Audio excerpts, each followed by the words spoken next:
Hello everyone. I'm so glad to be able to catch up with you, even if it's virtually. If you are watching this video and did not attend class, I'm sorry for the delay. I wanted to make sure that everything was about the same for both the class and the video. If you were able to visit with me on Thursday, I enjoyed working with you, and hopefully this will just serve as some level of review. So when we last talked about types of items that you might use on an assessment, we talked about selection items, which had its pros and cons. Again, all items, whether the selection, supply, or performance assessment, all of them have pros and cons. When you are selecting the right item for your assessment purposes in your classroom, you want to look at merits of the format. You want to look at how this aligns with your objectives. You want to look to see if the time that you have for to actually assess the students. And just there's a variety of things you want to keep in mind. There's no one thing that works for everybody all the time.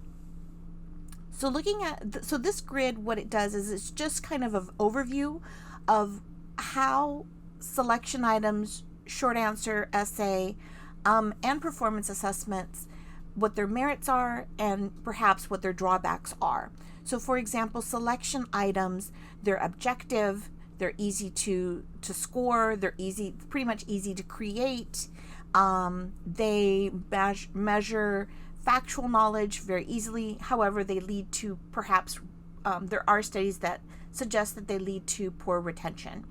For supply items, we start to increase the subjectivity of the item. So it can be, it's very powerful when you're looking at divergent thinking. It's not so great when you're looking at to try to get more than one item to confirm if the student really understands something or not. Like, you can't give a lot of essays where you could give several multiple choice questions.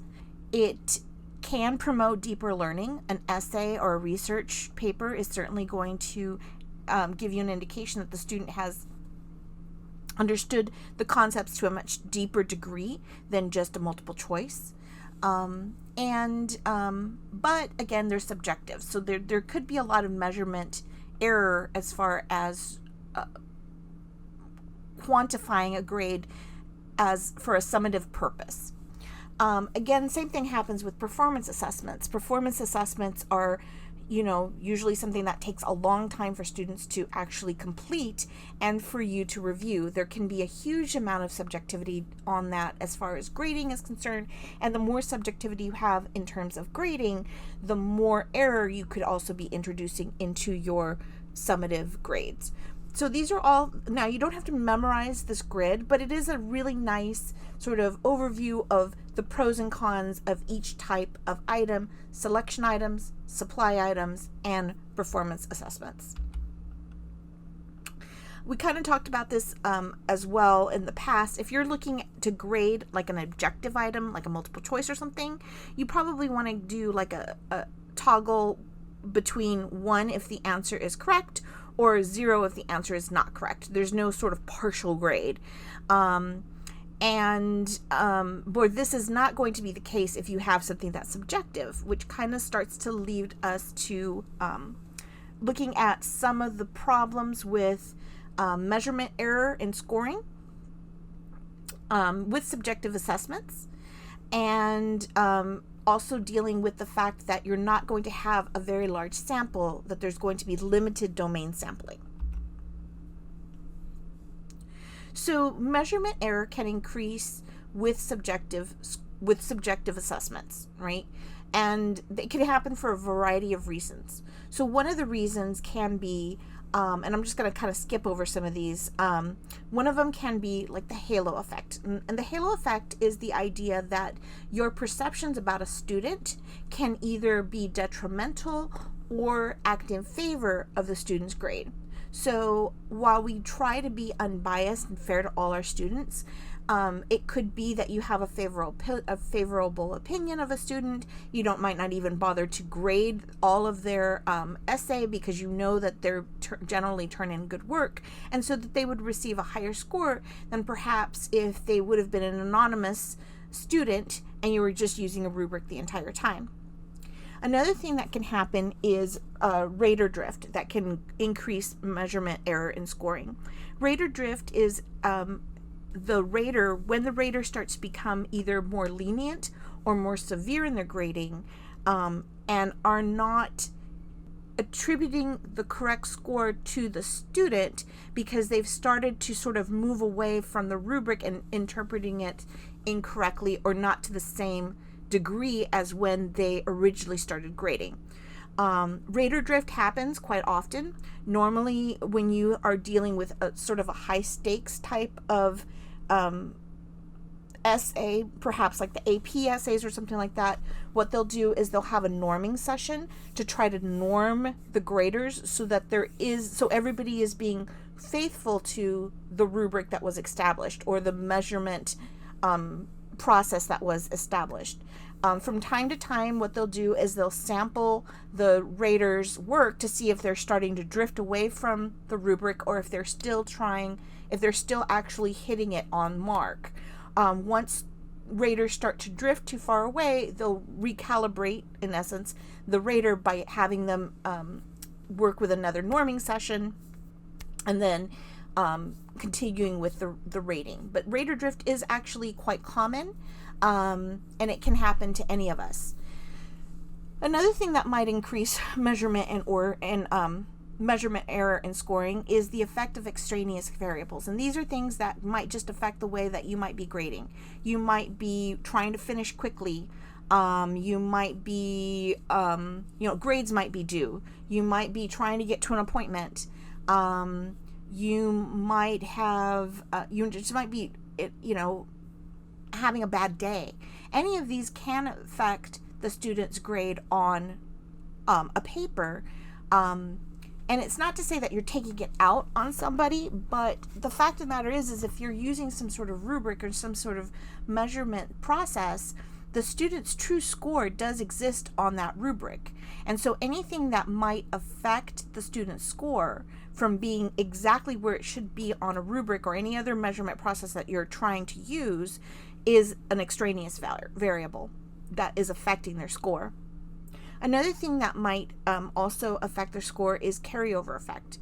And carryover effect is the idea of sort of grading students relative to one another versus against the rubric or against the measurement process. So believing that, okay, this person got an 80 on this, so I know their paper is not as strong as this other person's paper, and I had them as an 80 on this, so what I'm going to do is I'm just going to give them, I'm going to mark them down on the rubric here, so they don't have the same score.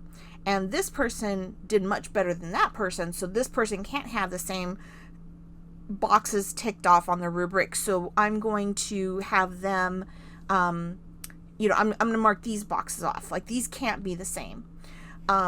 Grading students relative to one another isn't, it increases measurement error because, again, any process that was developed in order to measure students should be used for all students and should be at least implemented to some degree of accuracy and consistency. Another thing that can happen is when there's multiple raters is the leniency or severity effect. So let's say there's 5 people grading a student's essay and 4 people decide that the student has scored maybe a 3 on the essay, but there's one person that has decided that the student actually deserves a 4. If that person that believes that the student received the higher grade is influenced by the other graders that graded them lower, then you're seeing a severity effect where the student is being graded more severely, right? They're ending up with a lower score from all 5 of the graders, because that 5th grader decided to kind of fall down to the lower score. So that you're seeing a severity effect. The same thing can happen with a leniency effect, where if many raters believe that a student receives a higher score and they manage to convince some of the graders that have selected a lower score for the student to move their score up, then you'll see a leniency effect. Inconsistent standards can be a variety of different things. Implementing I don't want to say excuses, but taking factors into account for some students and not others leads to inconsistent standards. You might see this if a student is an English language learner, and so that you feel, well, this is really good work for this person, considering they have these factors to overcome, but it's not as good as this person that might be a native English speaker. That would be inconsistent standards. Although those things may be considered in other venues or in other forms in your class, definitely for differentiation or for scaffolding, when it comes to actually if you're trying to hold all the students to the same bar in some situation like a standardized test, where language is not a factor that would mitigate their score, then having inconsistent standards, is something that will lead to measurement and scoring. Somebody that gets a higher score because of a factor did not actually get held to the same standards as somebody that did not. Hope that made sense. So see, these are some techniques that you might want to implement to try to maintain highest level of fairness throughout your scoring for subjective scoring items, essays, and things like that. One thing that I actually use a lot is anonymous scoring to the most that I can. So what I do for all my exams is on the cover sheet of my exams, I put down, that's where the student writes their name and the date, things, the period or whatever, the class that they're taking, whatever. And that is the only page that has their name. So once that page is turned, I have no other way of knowing who the student is. Another thing that I might do is I might mix up or shuffle the papers after every page that I grade. So that way I'm also sort of like not in the know of which student's work I am grading. If you have time to recheck your work, even if you're just pulling one at random to see if you're being consistent with your standards, that's always something that you can do. You can recheck your scores and see if you score the student at the same level. They got the same score according to a rubric or whatever process you're using. So another technique that will reduce errors in scoring subjective assessments is to standardize response formats. So one way you can do this is one of the types of essays that we had already discussed, which is the restricted response format, where you're actually asking students to describe what are 3 merits of selective response items, name the merit, and give an example of each. That way you're absolutely looking for particular components of the work to give points. Finally, another way that you can reduce scoring error.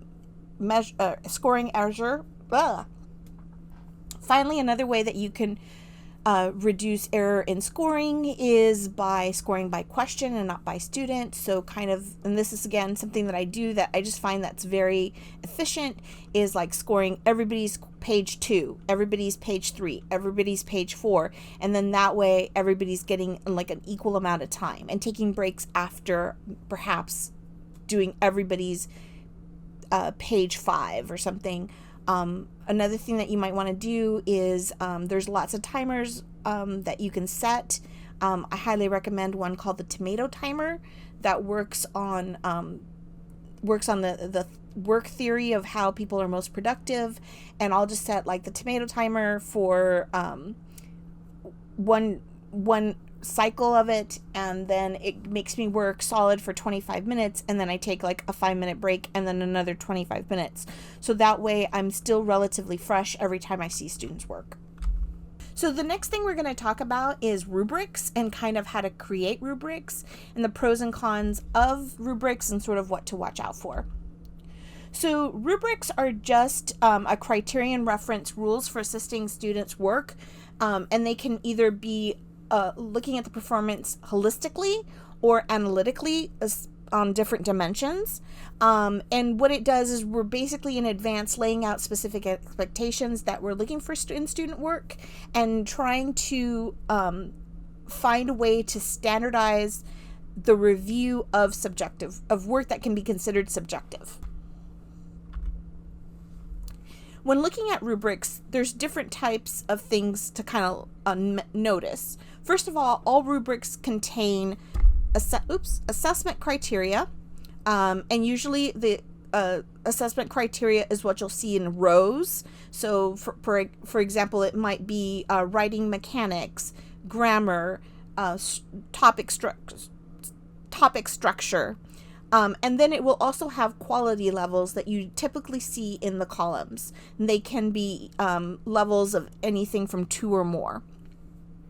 Rubrics also may contain descriptors, kind of describing what happens at each one of the intersections of the assessment criteria and the quality level. Another thing that you want to think about when creating your rubrics is really paying attention to the qualities of the domains and the values, and then also kind of not assuming that when you create a rubric that it's going to be perfect on the first time. You want to make sure that you give them time to maybe stabilize a little bit, and one way you can kind of do that is perhaps by piloting them or working with them collaboratively with your peers, and then using them sort of maybe piloting them in more than one class. There's different kinds of rubrics, and they can kind of be broken down into 4 major groups: checklists, rating scales, and then as far as descriptive rating scales, you'll find one that's like holistic, or you can find some that are analytic. So one of the checklists, the first one we're going to talk about is checklists, and you'll see checklists actually used quite a bit in elementary school assessment, but they can be used for a variety of different ways in middle school, high school. I've seen them used really well, especially like in the science classes. So for example, while this is something about daily behaviors, like, 1, if the student is ready to start class, 2, if the work is ready to turn in, etc. Maybe using something like this in a science class where 1, the student is wearing appropriate safety gear, 2, they have written their pre-lab, 3, they have successfully or they have cleaned and put away their glassware, and 4, they have disposed of the reagents in the appropriate jar. That's a little bit more high level as terms, because the work is more difficult, but it still is just as important. So if this was something that you wanted to use as far as like maybe trying to qualify or quantify a participation grade or part of a lab grade, this is a nice way to be able to do something like that.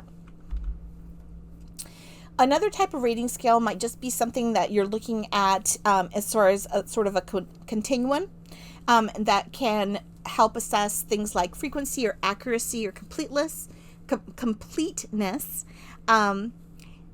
You can, in this particular example, they have used it to do some sort of like self-reflection on trying to instill self-regulatory behaviors in the student, but you can do this for a variety of different topics, especially if you're trying to sort of maybe gauge motivation, the usefulness of the work to the students.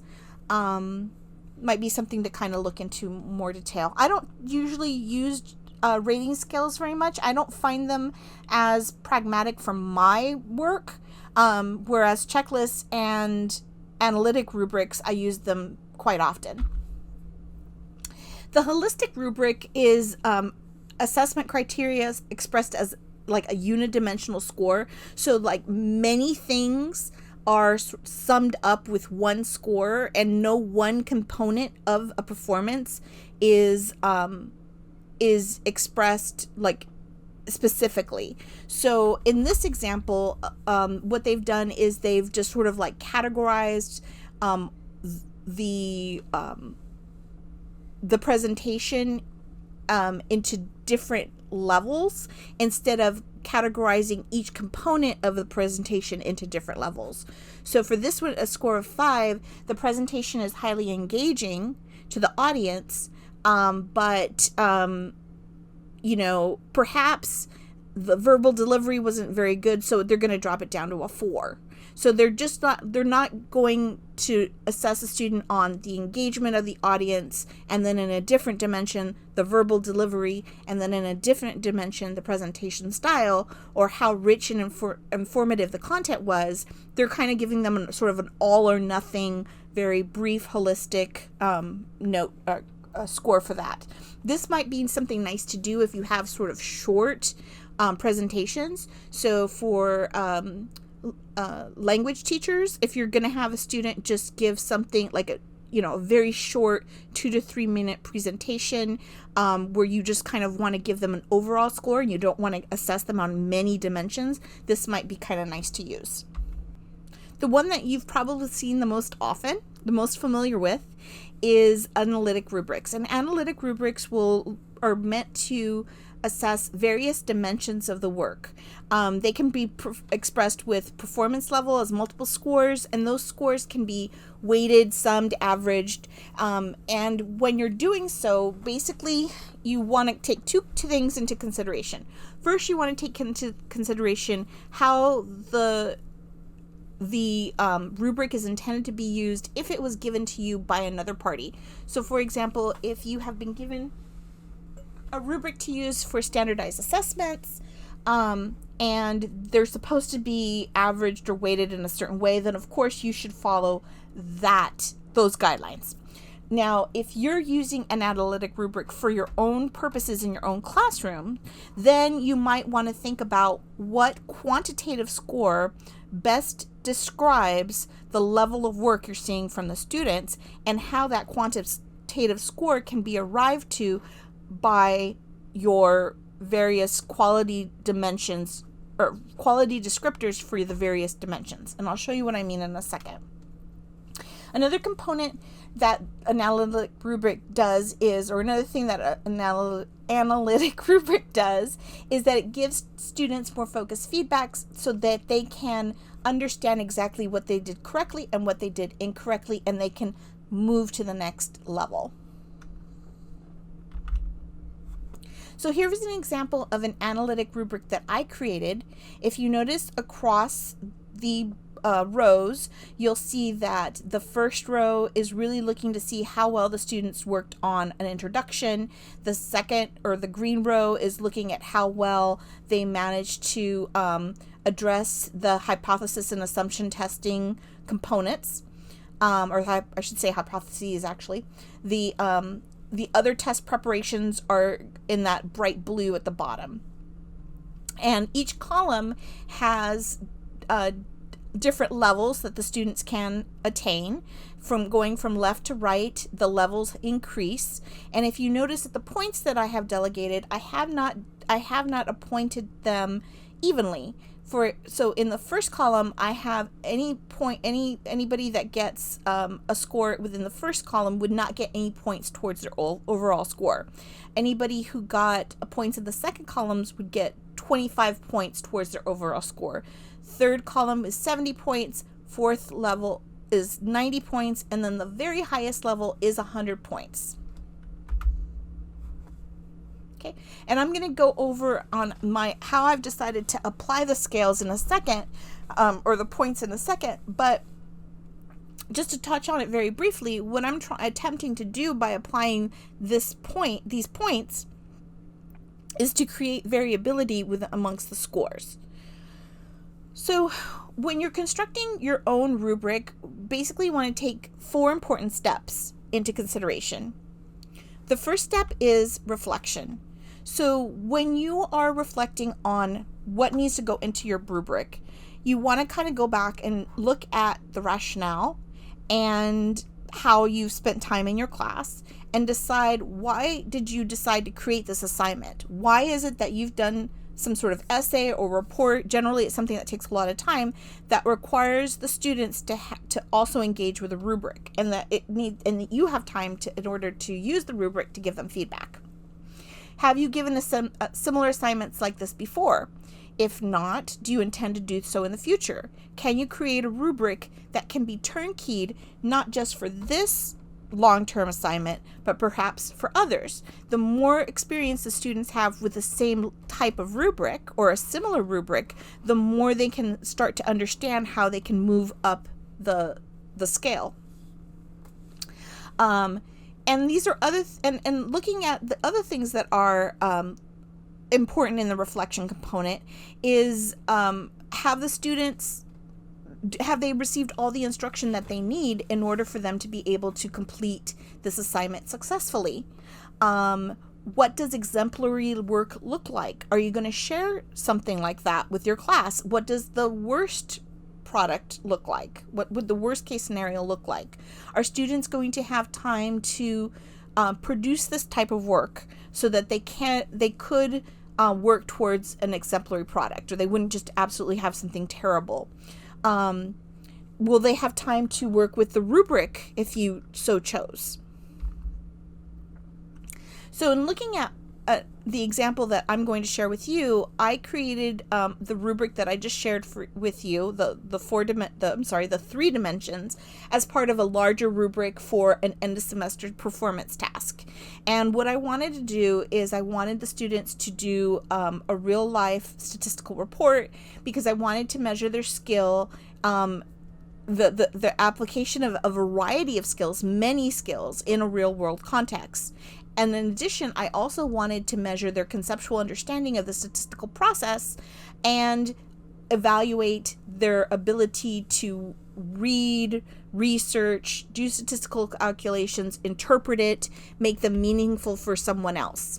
Okay, so there's a lot of things that I wanted to assess with this one project. It wasn't one thing. If I wanted to just to see if they could do calculations, perhaps multiple choice might have been better selection for me. Or did I also want to make, maybe like a short answer or something like that might have been a little bit better than this huge project. The next thing I'm going to do is I'm just to start listing a ton of objectives. What are the objectives that I want to measure with this? And again, for something like this, for a performance assessment, for anything that's going to be involved to the point where you're going to create a multidimensional analytic rubric for, you want a lot of objectives that you want to measure. So my objectives, and they kind of go for a couple different pages here. I think I had 13 total. If you count these up, they come out to be like 13 total.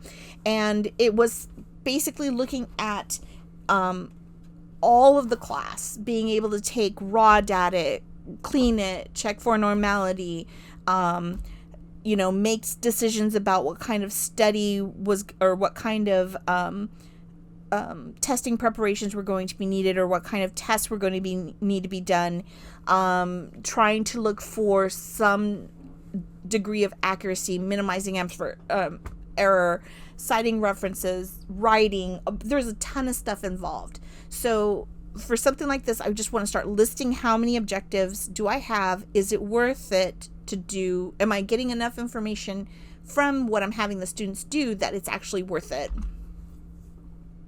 The next thing I started to do was group and label things. So instead of having 13 dimensions for each one of the skills that I had identified as being important, I grouped them together into 6 or 7 areas. And basically what I did is I took all these different objectives, and I started grouping them together. So like, for example, I kept the research component all by itself, so that's why it's in yellow. And then I decided to combine writing the null and alternate hypothesis and looking at the data, reviewing the data for data quality, running assumptions, I grouped that together. I put all the assumption and missingness and all that kind of stuff in another section. So what I tried to do is try to group as many of those things together so that I could narrow it down and wouldn't have 13 dimensions on my final rubric. So then these were the 7 that I finally ended up with is, you know, one for introduction, another dimension or row for hypothesis and assumption testing, etc. Finally, I decided to apply scales. If you notice on my example, I had levels 1 through 5, and then I had assigned point values according to how I was going to actually attribute points for each one of those intersections, and then I added them up together and created a percentage. You can do this in any of these particular ways. It's completely up to you. You might also want to see what your school has in mind. Do they like to use, they used to have like approaching or exemplary, proficient. They have a lot of different things that they can use. Another thing you want to kind of keep in mind is, how do you want your rubric to read? Do you want it to read low to high, which is my personal preference? I don't know, I guess as a math teacher, I just think of the numbers getting higher as I go to the right. Or do I want the numbers to go from high to low? The idea of rubrics going from high to low is the fact that teachers, that you want to start off with like looking at exemplary work, and is the student's work exemplary? If so, they can stop. If not, drop down to the next one.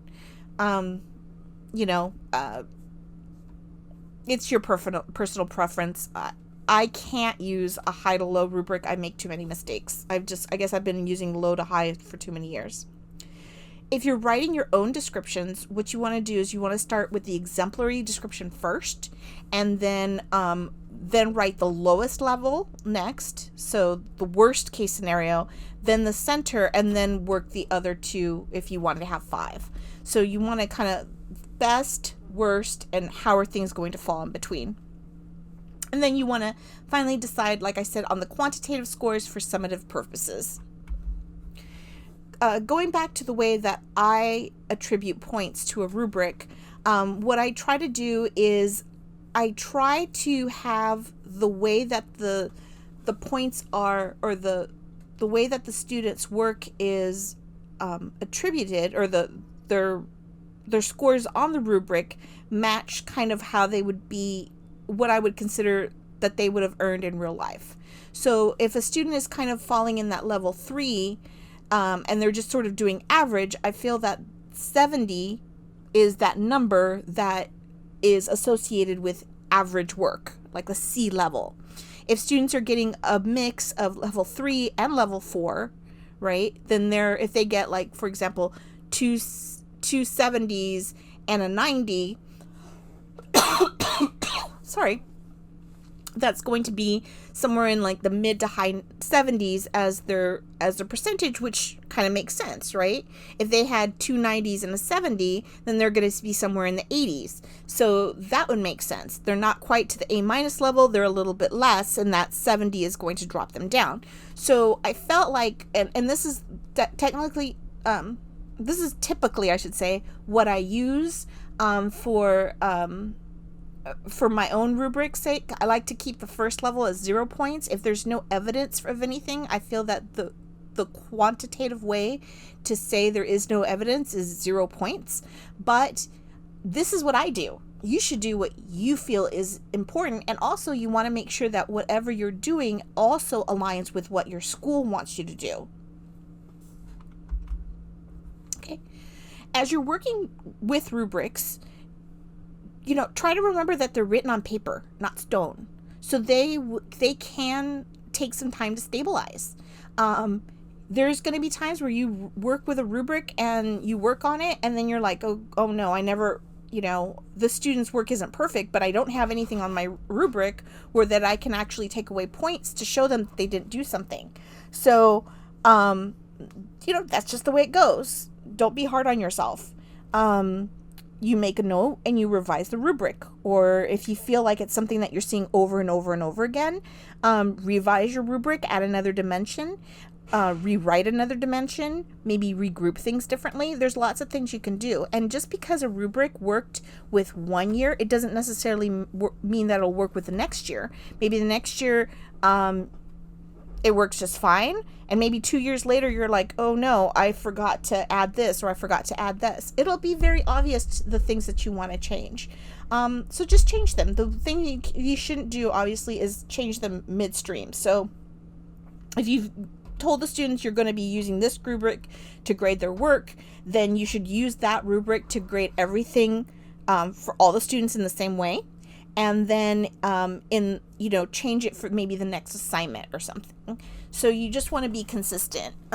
Use the same rubric for all of your students. Don't change midstream. As far as providing students with rubrics ahead of time, I like to provide it to them ahead of time so they can kind of get an idea of how to use it, what I'm looking for. Nobody likes this shot in the dark type of idea. So you can definitely do that. Some people feel like, students should get it when they get their grades. And again, totally up to you. If you would like help creating rubrics, there's lots of things online that can help you. This one right here, Rubistar, is a really great site for teachers. It helps you, it's free, and it helps you create a rubric. You can download it on Excel or Word immediately and start using it. There's thousands for you to choose from, and you can also make your own. And once you start making one, it's really easy to move to the next one. So just kind of keep it in mind on how you want to, once you make one, it's always easier the second time, and the third time it becomes nothing. So, just try it.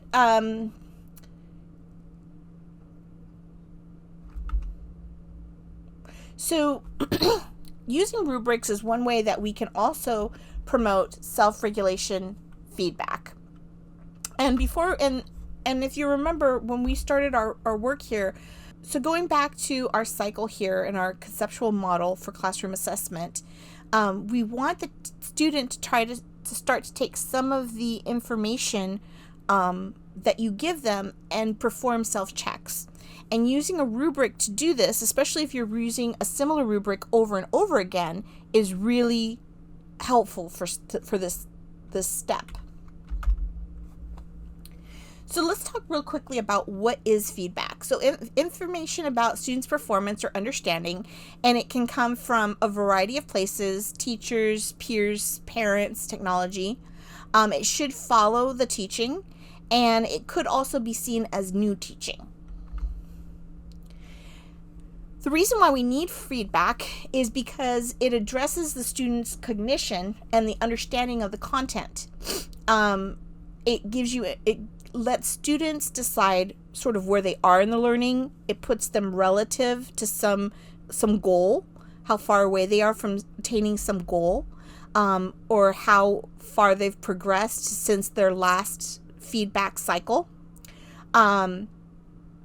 It allows them to understand their own processes and what's been helpful in improving and what has maybe not been helpful. And also it can address students' motivation, because remember, if a student isn't motivated to learn, or they don't see the value in what they're doing, it can be difficult to get that buy-in to help them improve. So getting a sense as you give feedback to students and they receive the feedback, it helps the students develop self-control over what they're learning. So since learning, instruction, assessment happens in this cyclical nature, the feedback is meant to improve that cycle, and it can also be considered the glue for the processes that are involved in the student being able to self-regulate their learning, and also classroom assessment. So there's lots of studies that suggest that feedback can influence student achievement, and when done effectively and consistently. When feedback is done effectively and consistently, you can actually see that they're learning, that about 40% of their gains can be attributed to good feedback. I want to quickly discuss types of feedback. So as you're working with your students, you can maybe try to think about what kind of feedback would be the most powerful to give them. So right now, there have been 4 types of feedback that have been identified. The least effective feedback is considered self-leveled feedback, or called self-leveled feedback, which is FS. The next most, a little bit better feedback than self-level feedback is task-level feedback, or FT. Even better than task-level feedback is process-level feedback, which is FP. And the best type of feedback for students is self-regulation level feedback, which is FR. So self-level feedback is actually the most common type of feedback given by teachers to students, and it usually involves some sort of judgment or personal evaluation on the student. It's usually positive about the learner. So these things might include good job, you're doing great, gold star, happy face. It directs attention away from the task, and learning cannot be tied directly to the task. So if you wrote a really good topic sentence and the teacher says, great job, you don't really know what it is that the teacher is praising you on. Is it on the whole entire essay? Is it just on the topic sentence? Is it the way you gave details? So it's not focused, and it's really based on luck on whether the student can actually reapply those skills appropriately in the future, because they don't even know what they're getting praised on. What's better than self-level feedback is task-level feedback, and task-level feedback might be things that are good for one particular task. So things like if you're a math teacher, a lot of times students will, what we call, drop a negative. Sometime during their process, their mathematical thinking, they will forget to sort of carry a negative number, and their final answer comes completely incorrect. Dropping a negative is something that is not going to be generalizable to other types of subjects, like, I don't know, writing or acting or something like that. It's only good for anything that happens to be working with positive and negative integers or numbers of some sort. So or making sure you capitalize proper nouns. That's only good on situations where you're looking at proper nouns. It's not that particular feedback is only good for one particular task at that particular moment. It's different than something, say, process level feedback, where you're teaching strategies to rely on error detection. So maybe instead of saying, don't drop a negative, maybe you can say to students, double check your answer using these techniques. Or you could tell your students, go back and make sure that, your capitalization for in this paragraph is correctly. Always go back and reread the paragraphs and try to detect errors in punctuation, grammar, capitalization. You're basically trying to shape strategies that they can use in future tasks, and even more to shape in future tasks that are not just for your specific domain. The highest level of feedback is self-regulation level feedback. And this is when you're teaching students how to monitor and direct their own themselves towards a learning goal. What we see is generally less effective learners have lower self-regulation, and highly effective learners have high self-regulation. You might be also able to see symptoms of low self-regulation level feedback when you have students that are really, perhaps really need a lot of affirmation in order to know that they're doing something correctly. I've had lots of students in the years of my teaching where they might do a math problem and they'll want me to check it before they go on to the next one, and they want me to check the next one before they go on to the next one, and they're constantly needing my affirmation. Those students aren't having trouble anymore with the actual work. They don't need me to show them how to necessarily get better at some sort of calculation. What those students need is for me to help them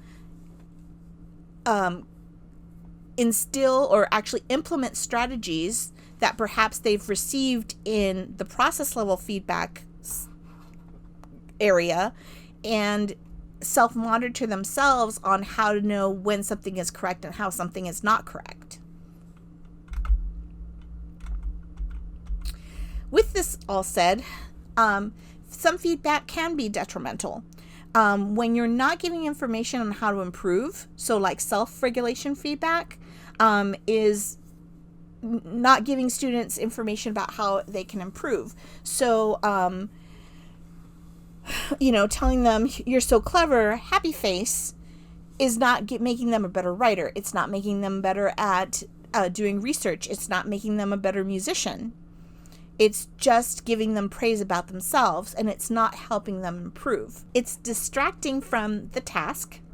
And also, I would say that it's aligned with the whole growth mindset mentality that we're kind of really trying to be aware of in the classes now, in that it tells students about themselves and it makes a judgment about who they are versus about their work ethic or their persistence.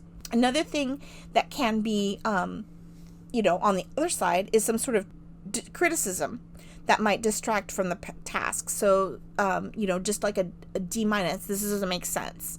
What part doesn't make sense? How are you, if it's something that's so subjective that the students doesn't really, can't really pinpoint how to improve, then looking to see what kind of feedback mechanism can I give them is important. So we're going to look at a little bit of feedback here, and we're going to decide which one of these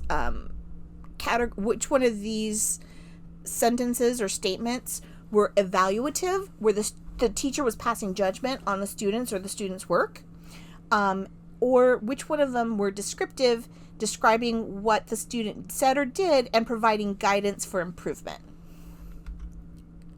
So just to give you an orientation for this, performance orientation of evaluative feedback might be great job, good girl. Disapproval might be that's not good enough. That can also be seen as a classroom or individual management. So some sort of reward, happy faces, gold stickers, punishment, losing time with recess. Which is sad. Descriptive feedback, as I said, really focuses on the learning outcomes or the objectives, and looking to see what things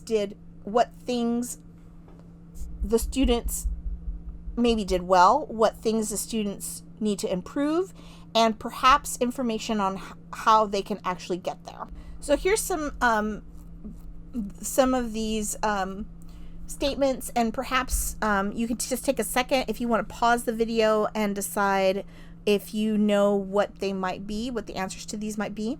If a teacher says something like try harder next time, is that evaluative or descriptive? If the teacher says you maintained eye contact throughout your entire speech, now you might want to work on your enunciation, is that evaluative or descriptive? You solve the equation, however, you need to include a written or visual explanation. And finally, your writing has definitely improved. So if you want to pause the video and see if you can get these correctly, or otherwise, here are the correct answers. Here is another one.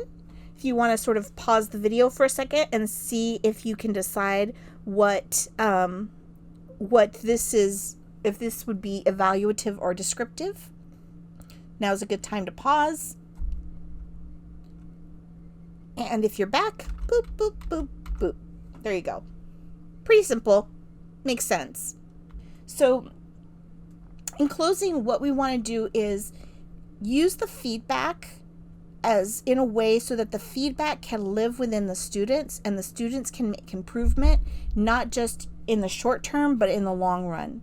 So, and see it as a way that you can close the gap, the learning gap for the students, and it's something that they can walk away with. Again, always keeping an eye on the rationale for the learning and your objectives is really important to this. And having a very clear understanding of what the rationale and your objectives is ahead of time makes you be able to narrow in on the most key components of where students need to learn. And then if students meet that criteria that you've set, in what ways can you provide additional feedback so they can even surpass the expectation that you had set at the beginning? So I think this is a good time to stop. I've been talking for forever. I apologize if my voice sounds raspy or if this has taken longer than needed. Definitely we will have time to discuss any components that you might have questions about. We're going to do a couple labs on looking at feedback as well as looking at rubrics and how there can be discrepancies with rubrics the next time I see you. I hope you guys have a great weekend, and I will see you next Thursday. Bye.